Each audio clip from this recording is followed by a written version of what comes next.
Hey guys, this is Baqar Riyaz, currently first year MBBS student in UCMS Delhi. तो आज की video का टॉपिक होने वाला है कि हम अपने बैकलॉग्स कैसे कवर करें।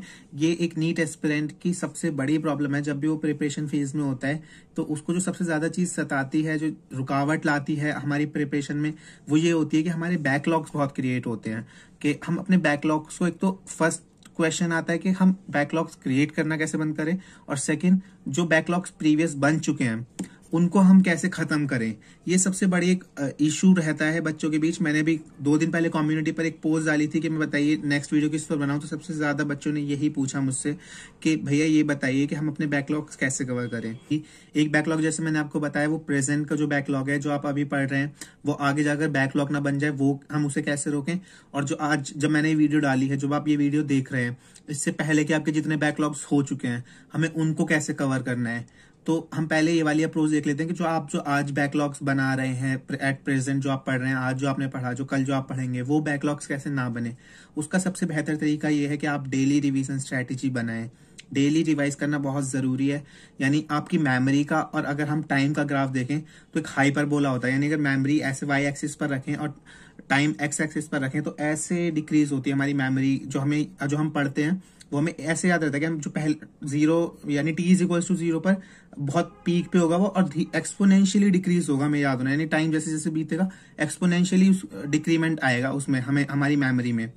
तो ये साइंटिफिकली प्रूवन है। मैं ऐसे अपनी हवा में बातें नहीं बता रहा हूँ। प्लीज इसको ध्यान से समझने की कोशिश करें। मैं क्या कहना चाह रहा हूँ कि आपको डेली रिवाइज करना है। यही टॉपर्स की एक, जो आप बोल सकते हैं, क्वालिटी होती है। यही क्वालिटी सिलेक्शन दिलाती है किसी भी एग्जाम में। सिर्फ वो नीट ही नहीं, चाहे वो जेई हो, चाहे यूपीएससी हो, चाहे बोर्ड्स हो, किसी भी एग्जाम में अगर आप रिवाइज करेंगे तो बहुत ज्यादा आपको बेनिफिट मिलेगा रिजल्ट वाले दिन और एग्जाम वाले दिन। आपको जब आपके सामने पेपर होगा तो आपको वही चीज जो आप रिवाइज कर चुके होंगे ना मल्टीपल टाइम्स, वही याद रहेंगी। जो आपने एक बार पढ़ा होगा वो याद नहीं रहता।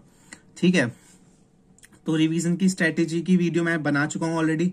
इधर या इधर मैं लिंक डाल दूंगा उसकी, इधर आई बॉक्स में दिख जाएगी आपको, और डिस्क्रिप्शन में भी उसकी लिंक डाल दूंगा। जिन बच्चों ने रिवीजन स्ट्रेटेजी नहीं देखी है वो, उसमें मैंने डेली रिवीजन स्ट्रेटेजी बता रखी है। आपको शुरू के मैं आपको समरी बता देता हूँ उसकी, कि शुरू के दिन के 3 घंटे आपको रिवीजन के लिए देने हैं। वो कैसे कैसे देने हैं, और 3 घंटों को भी मैंने 3 पार्ट्स में डिवाइड किया था।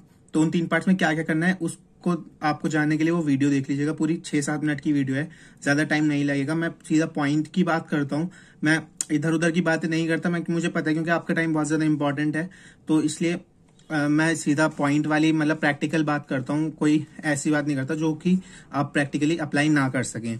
ठीक है, तो ये वाला रिवीजन का बहुत इंपॉर्टेंट रोल आ जाता है फर्स्ट टाइप ऑफ बैकलॉग में। तो सेकंड टाइप ऑफ बैकलॉग आ जाता है कि जो आप जिस वक्त पर आप वीडियो देख रहे हैं उससे पहले के आपके जितने चैप्टर्स रह चुके हैं, जो आप नहीं पढ़ पाए हैं, उनको कैसे कवर करना है। तो गाइज, मैंने अपने टेलीग्राम ग्रुप पर एक पीडीएफ डाली थी कुछ दिनों पहले। 2 पीडीएफ थी। उसके अंदर मैंने फिजिक्स, केमिस्ट्री और बायो की वेटेज वाइज लिस्ट डाल रखी थी पूरे नीट के सिलेबस की, 11th 12th दोनों। ठीक है, उसके अंदर क्या था कि number of questions her chapter के आगे लिखे हुए, कितने से कौन से चैप्टर से क्या क्या कितने क्वेश्चंस पूछे गए कौन से साल में, और ओवरऑल पिछले 11 सालों में कितने क्वेश्चंस पूछे गए वो भी लिखे हुए। तो आपको क्या करना है, आपको अपने रजिस्टर में एक बैकलॉग डायरी बनानी है। यानी 2 पेजेस लगेंगे वो। उसके अंदर आपको फिजिक्स, केमिस्ट्री और बायो के जो आपके बैकलॉग से चैप्टर है, हर इंडिविजुअल का अलग अलग चैप्टर होगा जो कि आपने नहीं किया होगा। तो आपको क्या करना है, वो लिस्ट साथ में रखनी है और बैकलॉग चैप्टर लिखने हैं। उसके अंदर कि आपने क्या क्या छोड़ा है। अब उसको आपको लिखना किस ऑर्डर में, आपको डिक्रीजिंग ऑर्डर में लिखना है, उसकी वेटेज के तौर पर। ठीक है, अब वेटेज के तौर पर आपने लिख दिया कि जैसे अगर आपको रोटेशनल बैकलॉग में है तो रोटेशनल का वेटेज सबसे ज्यादा ऊपर आता है, तो रोटेशनल आपकी हाई प्रायोरिटी पर रहेगा। यानी आपको ये वाला चैप्टर सबसे जल्दी कंप्लीट करना है।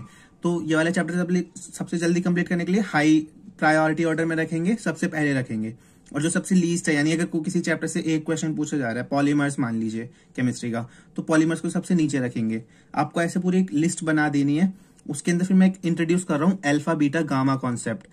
या अल्फा, यानी अल्फा का मतलब है जो आपका स्ट्रांग है, और जो गामा का मतलब है वीकेस्ट है, और बीटा का मतलब है मॉडरेट है। तो अब आपने, अगर वो पहली बार पढ़ रहे हैं वो चैप्टर को, तो गामा लगा दीजिए उस पर। गामा का मतलब आपका वीकेस्ट चैप्टर है, आपको अभी नहीं आता बिल्कुल भी, और आपने मॉडरेट लेवल पे थोड़ा सा पढ़ रखा है पहले से थोड़ा नहीं पढ़ा, आधा अधूरा पढ़ा हुआ, तो उसको बीटा से मार्क कर दीजिए। यानी जब आप कंटेंट्स लिखेंगे ना 1 to first chapter, second chapter, तो 1 के आगे आप अल्फा बीटा गामा कुछ भी लिख सकते हैं, जो भी आपके अकॉर्डिंग, जो आपके अंदर अगर अल्फा के कैटेगरी के अंदर आ रहा है तो अल्फा, बीटा की कैटेगरी के अंदर आ रहा है तो बीटा, और गामा कैटेगरी के अंदर आ रहा है तो गामा, वो आप उससे लिख दीजिए। वो आपका हाईलाइटेड चैप्टर हो जाएगा। अगर जो अब आपको क्या करना है, जो गामा वाले चैप्टर्स हैं वो आपको पहले करने हैं, क्योंकि गामा आपके वीकेस्ट चैप्टर है, तो वो आपको पहले करने हैं। और अब करना है कैसे, आपको दिन के 2 घंटे या 2.5 घंटे अलॉट करने पड़ेंगे बैकलॉग्स के लिए।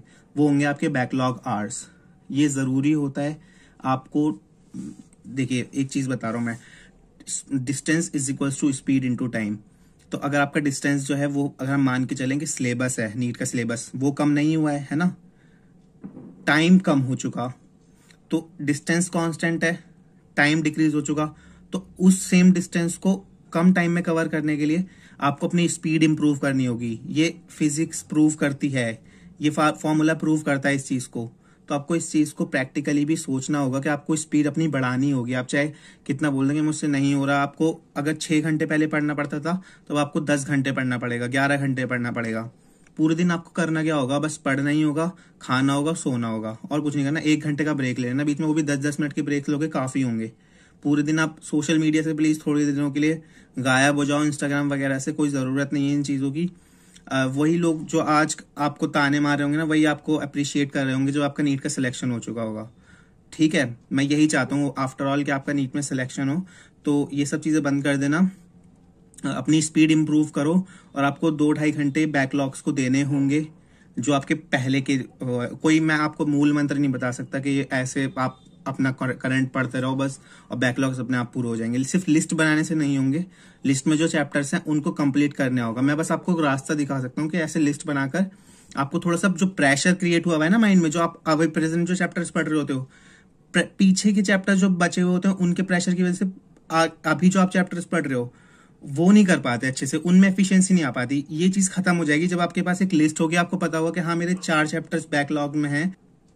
अल्फा वाला चैप्टर अगर कोई है तो इसका मतलब आप ठीक हैं, अभी कोई बैकलॉग्स आप धीरे धीरे भी कर सकते हैं, 1 घंटा भी अगर निकाले तो। बट जो गामा वाले चैप्टर्स हैं वो तो आपको जल्दी करने होंगे ना। तो इस चीज का ध्यान रखते हुए आपको 2-2.5 घंटे अपने हिसाब से निकालने हैं दिन में बैकलॉग के चैप्टर कवर करने के लिए। अब वो चाहे आप वीडियो लेक्चर से कंप्लीट करें या किसी की रिवीजन वाली वीडियोस देखें कि उस चैप्टर के रिवीजन के शॉर्ट वीडियोस डली हुई हों वो देखें, एनसीईआरटी डायरेक्ट पढ़ें। बाकी चैप्टर्स में आप जितने डीप जाते हैं उस चैप्टर में इतना डीप ना जाएं ताकि आपको वो चैप्टर जल्दी से जल्दी कवर हो। तो यही सारी स्ट्रेटेजीज हैं जिनसे आप बैकलॉग्स को कवर कर सकते हो। कोई आपको आके मूल मंत्र नहीं बता सकता कि आप ये पढ़ लो, यानी समझ रहे हो ना आप मैं क्या कह रहा हूँ, कि कोई ऐसे आपको शॉर्टकट नहीं बता सकता इस चीज का, बैकलॉग्स करने का। आप मुझसे भले ही क्वेश्चन सोच सकते हो, बट मैं आपको चाहता हूँ कि मैं प्रैक्टिकली जो भी पॉसिबल हो वही चीज बताऊं। तो इसलिए मैंने ये वीडियो बनाई है कि आप स्पीड अपनी इम्प्रूव करें, चैप्टर्स को टैबुलेटेड फॉर्म में और डिटेल्ड लिस्ट बनाकर आप अपने प्रेशर को थोड़ा कम कर सकते हैं। बट अल्टीमेटली करना आपको ही है, ठीक है। कोई और आपका हाथ पकड़ के नहीं कराएगा।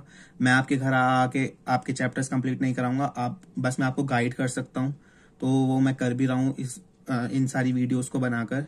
तो आप बस समझ जाइए कि अभी भी वक्त है, अब 5.5 महीने बचे हैं, उससे भी थोड़ा कम वक्त बचा है। अगर हम मान के चलते हैं कि 2 मई को ही नीट है, और मान के चलिए उस हिसाब से ही आप अच्छे आउटपुट दे पाएंगे। अगर आप सोचेंगे कि 2 महीने और पोस्टपोन हो जाएगा तो आप अभी ढिलाई करते हुए चलेंगे और आगे जाके बहुत ज्यादा प्रेशर क्रिएट होगा।